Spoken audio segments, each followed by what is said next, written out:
Great game ideas don't just appear out of nowhere, or do they?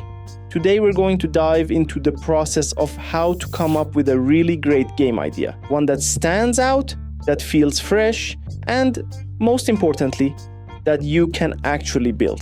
But first, let's throw out the myth of the perfect idea.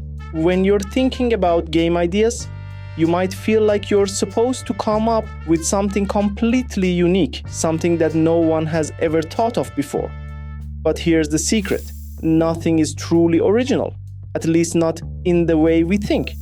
Every idea is built on something that's come before it. The key is how you take those existing ideas and twist them, mix them up, and make them your own. Let's start by looking at where your ideas might come from.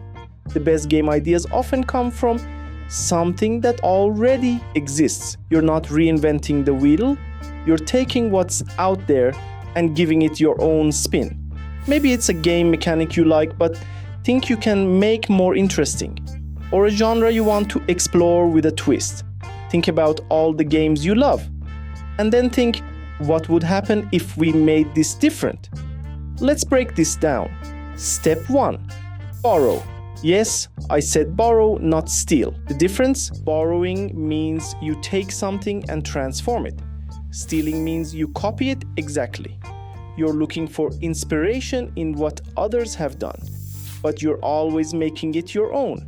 So, take those pieces you love and think about how you can remix them into something new. Let's say you love the idea of a classic platformer. You've seen 100 of them, but maybe you're thinking, what if I combine platforming with resource management? Now, you're starting to create something fresh. This is the beauty of borrowing. You get to explore familiar ideas while keeping it interesting and unique by making it your own. Step 2. Experiment and mix. Don't just stick to what you know. If you're always making first-person shooters, try a different genre. Jump out of your comfort zone. You'll be amazed at what happens when you throw two completely unrelated things together. This is how new genres and unique game mechanics are born. It's the same idea as mixing two different ingredients in cooking. You're not sure how it'll turn out at first, but sometimes it's delicious.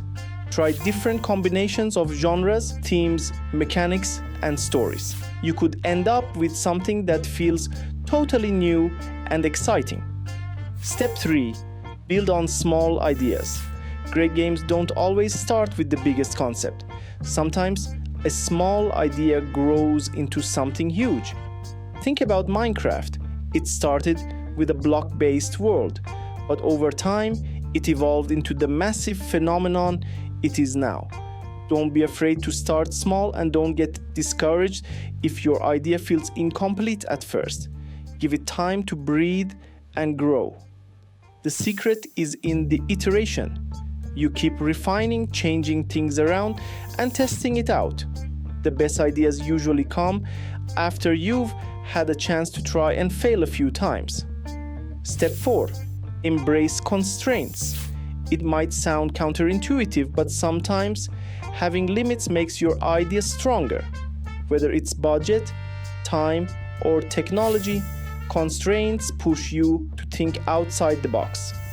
You will be forced to get creative with your solutions, and this often leads to innovation. Some of the best games have been born from having to work within limitations.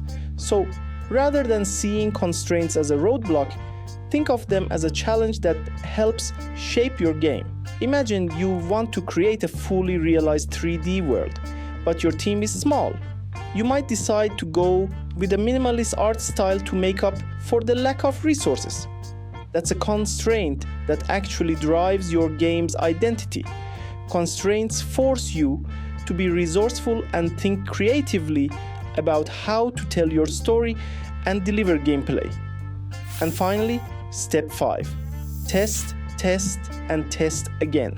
You might have the most exciting game idea in the world, but it's all theory until you actually try it.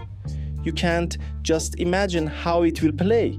You need to build a prototype, see how it feels, and get feedback. Early testing can help you figure out what's working and what's not. And remember, it's okay to pivot. If something doesn't feel right, don't be afraid to scrap it and try again. Test early and often. It's better to catch problems in the early stages than later when it's too hard to change. So to sum up, take inspiration from what's come before. Mix things up, start small, embrace limitations, and never stop testing. The best game ideas don't come from waiting for that eureka moment. They come from working through ideas, taking risks, and seeing what sticks. So go out there and make something amazing. That's it for today's video. Thanks for watching, and don't forget to hit that subscribe button to join the RookieDev community for more game design tips. Until next time, happy designing